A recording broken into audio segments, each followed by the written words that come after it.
Agama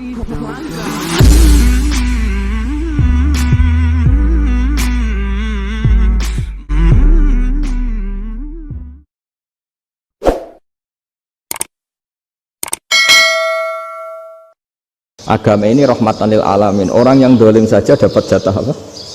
Rahmat, apalagi yang soleh. Nah kemudian yang perlu dicatat, kenapa kita menjadi enjoy dengan Islam? Islam itu adalah agama yang tidak didikte oleh materi. Jadi kalau anda ingin makan enak, mungkin kalau pikiran kebanyakan orang, anak-anak muda yang milenial, yang gaul, ingin makan enak ya makan yang disukai, misalnya sate atau bakso Malang atau apalah. Kalau orang-orang yang jadi wali gak gitu cara berpikir. Ini yang masih orisinil. Ditanya, ini dunia baru kesulitan makanan, baru resesi, cara makan enak gimana? Jawabannya lucu. Ya gampang, idamuhu alju. Idam itu lauk. Kalau kamu ingin makan lauknya paling enak apa? Alju. Kamu harus lapar banget. Sampai kalau puasa itu melihat tempe itu wah luar biasa. Tapi kalau kamu nggak puasa, air putih itu nggak menantang. Tapi kalau puasa, tempe air putih itu menarik dan anda tetap lahap. Apa? Karena lauk terbaik adalah alju, yaitu lapar. Nah tapi kita ini enggak, kita ini kayak orang bodoh. Kayak orang bodoh tadi, profesornya makan nyaman ya kalau sesuai selera. Nah itu kan sama dengan anak-anak ABG. Anak ABG itu makan lahap ya kalau yang disukai. Lalu bedanya apa ABG sama profesor? Kalau cara berpikir masih sama kan itu. Kiainya juga gitu, kiai makan enak kalau yang disukai, kalau enggak ada. Lu bedanya apa kiai sama orang awam? Orang awam juga gitu, makan lahap ya kalau yang disukai. Nah ternyata perilaku kita ini yang pintar sama yang bodoh sama mas. Kalau kamu ingin berkasta lebih baik, itu cara makan enak itu apa? Idamuhu aljur. Lauk terbaik adalah karena kita sangat lapar. Makanya masyhur dalam cerita-cerita tarikh sirah nabawiyah, Nabi diberi hadiah, beberapa hadiah. Di antaranya ada yang diterima, ada yang enggak. Termasuk yang dikembalikan itu dokter. Ada seorang raja memberi hadiah Nabi dokter Tobit. Itu sama Nabi dikembalikan. Karena dokter ini sudah lama kumpul Nabi itu nggak pernah sakit. Akhirnya dokter ini putus asa, ini nggak perlu diobatin. Ketika ditanya, kenapa ya Rasulullah engkau tidak pernah sakit? Karena kita ini kaum, kita ini komunitas masyarakat yang tidak akan makan kecuali lapar. Dan kalau sudah makan, berhenti sebelum kenyang. Jadi sederhana sekali pengobatan zaman itu. Sebagian besar penyakit itu pasti disebabkan kita ceroboh dalam hal makan. Sudah ngerti kalau durian masalah, kalau makan durian nggak kehitung gitu, apalagi kalau gratisan itu berapa banyak gitu. Pola tidur juga gitu kata Nabi, dan kita tidak tidur kalau tidak sangat ngantuk. Nah itu namanya orang-orang soleh yang sudah ada didikte materi. Kalau yang didikte materi kan bisa tidur nyenyak kalau kasurnya enak, AC gini-gini. Sebenarnya enggak, tidur enak itu ya kalau sangat ngantuk. Mbok di gudang, mbok di bis, kalau sangat ngantuk ya semuanya ya enak. Sama, mbok lapar, mbok hanya tempe, tapi kalau sangat lapar itu ya enak. Nah ini ilmu yang mulai hilang, ilmu-ilmu yang mulai hilang. Nah, cara ibadah juga gitu. Kita ini kan, saya ini punya bapak kiai, mbah kiai, punya guru yang sangat alim ya seorang kiai Kiai Memun. Itu dulu kita pengkaji ilmu, itu tidak pernah tahu bedanya NU dan Muhammadiyah.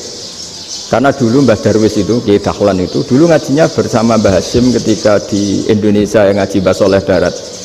Mbah Soleh Darat itu dulu ngajinya sama buyut saya ke-6, namanya Mbah Soleh Asnawi di Kudus. Mbah Soleh Darat itu dulu alim-alimnya orang Jawa ya Mbah Soleh Darat, Soleh bin Umar. Tempatnya di Semarang, tapi beliau itu sebenarnya orang Jepara yang dekat Kudus. Setelah di Mekah, Mbah Hashim ini mondoknya ya, mulazimnya ke Syekh Mahfud Termas, tapi sesekali ke Syekh Khotib Minangkabau. Nah yang Mbah Ahmad Dahlan lebih sering ke Syekh Khotib Minangkabau, sesekali ke Mbah Mahfud. Singkat cerita, karena Syekh Khotib Minangkabau sudah modern ya, terlibat organisasi dunia. Pas itu beliau pengagum Muhammad Abduh, pengagum Rasid Ridho. Sehingga bawaannya Mbah Dahlan itu lebih pergerakan karena beliau lebih mengidolakan Syekh Khotib. Nah, Syekh Khotib sendiri sebenarnya orang Minangkabau. Jadi beliau namanya Muhammad saja sebenarnya. Jadi menantunya orang Arab. Oh, itu dicibir mertuanya ini karena punya mantu orang Jawa, orang ndak Arab. Singkat cerita terus si mertuanya bilang gini, kamu jangan pernah bilang kalau orang Arab itu mansa kanal Arab, orang yang bertempat di Arab. Walakin man takallama bi arabiyyin fasihin, tapi orang bisa ngomong Arab secara fasih. Singkat cerita, kalau kamu tidak percaya, nanti suatu saat menantu saya kalau Jumatan, tidak usah kamu kasih tahu, langsung suruh jadi khotib. Nggak usah kamu kasih tahu, sarannya nggak usah kamu kasih tahu. Kalau sekarang kan enggak. Kalau dosen mau jadi khotib kan mengumpulkan materi dulu. Lucunya diantara materinya itu dari TV, makanya jadi ribet kan khutbah sekarang. Kalau musim corona ya akan ngomong corona, musim apa yang ngomong apa. Jadi lagi-lagi didikte oleh media. Sebenarnya kalau ngomong kan sesuai kebutuhan umat, ini obatnya apa, tapi nggak sesuai trending topik. Itu kan kayak anak-anak gaul. Ini dokter kok gitu kan aneh. Singkat cerita, si khotib ini nggak dikasih tahu, saya Muhammad tadi nggak dikasih tahu, langsung disuruh khutbah. Fatakallama bikalamin fasihin, dia ngomong fasih sekali, bahkan ngalah-ngalahi fasihnya orang Arab asli. Semenjak itu beliau dapat gelar Al-Khotib, orang yang cakap berpidato berkhutbah. Makanya terus desa Khotib Al-Minangkabau. Jadi orang Indonesia itu luar biasa. Dulu yang namanya orang Indonesia di Arab Saudi itu dihormati sekali, karena yang kesana itu pasti ulama. Sudah alim di Indonesia kesana, termasuk Mbah Ahmad Dahlan, Mbah Hasyim dulu karena sama-sama muridnya Mbah Soleh Darat. Lama-lama yang kesana itu TKI TKW itu ya mulai agak dibully. Dulu Syekh Nawawi di antara ijtihad yang dihormati itu beliau mengkritik nyuwun sewu orang yang kan orang biasanya normalnya kan muji orang mati syahid, hebat orang mati syahid itu hebat gini. Oke, kita sepakat orang mati syahid itu hebat. Tapi kata Imam Nawawi dengan syarat niatnya itu li'ila'i kalimatillah dan itu bawaan takdir. Seorang lagi itu bawaan takdir, harus mati di medan perang. Tapi tidak boleh seseorang ini niat perang tapi niatnya supaya syahid. Karena kalau begitu berarti dia berniat supaya menjadi maktulal kafir, orang yang dibunuh orang kafir. Kedua, dengan dia mati berarti pasukan Islam berkurang. Berarti dia ingin pasukan berkurang, hanya ambisinya dia ingin langsung ke surga. Misalnya pasukan orang Islam itu 10, orang kafir 10. Kalau kamu ingin syahid berarti mati 1 kan, tinggal 9 kan.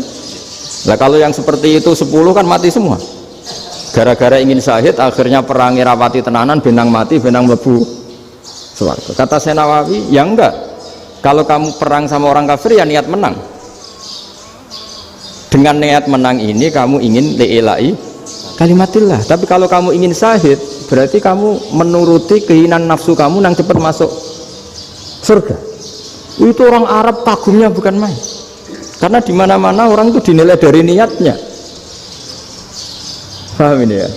Tapi perang loh ya, dalam kondisi perang, bukan teroris. Perang itu artinya orang kafir yang ingin bunuh kita, itu perang namanya apa? Perang. Dulu orang cerita syahid itu hanya pokoknya syahid itu hebat, pokoknya syahid itu hebat. Syahid di medan perang itu hebat, pokoknya syahid di medan perang hebat. Tapi ketika Syekh Nawawi memberi penjelasan ilmiah, jika kamu perang ingin cepat mati, ingin cepat syahid, artinya ini untuk pemenuhan diri kamu, karena kamu bayangkan langsung masuk surga. Kamu lupa bahwa dengan kamu dibunuh, kekuatan Islam berkurang.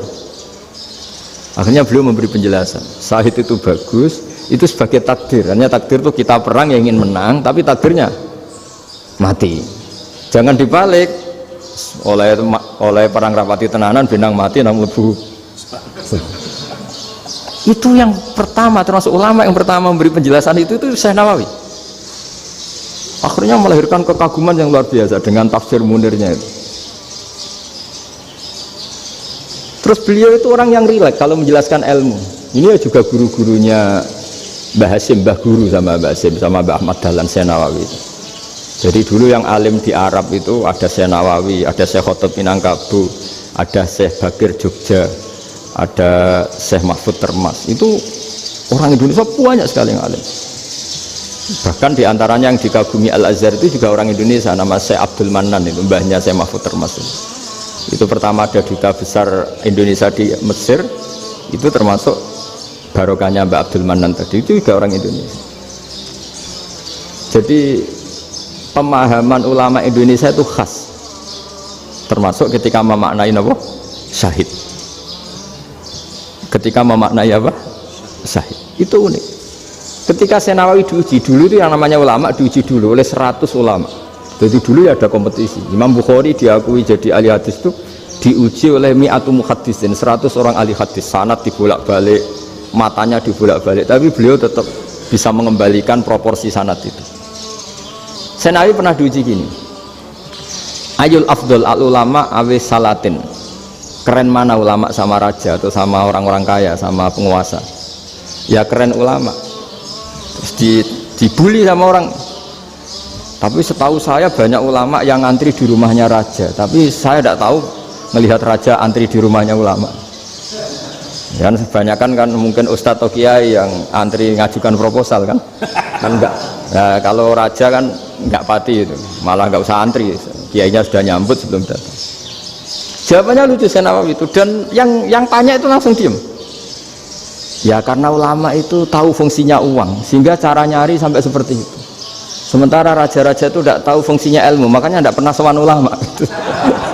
Sehingga jadi ya dianggap enteng saja.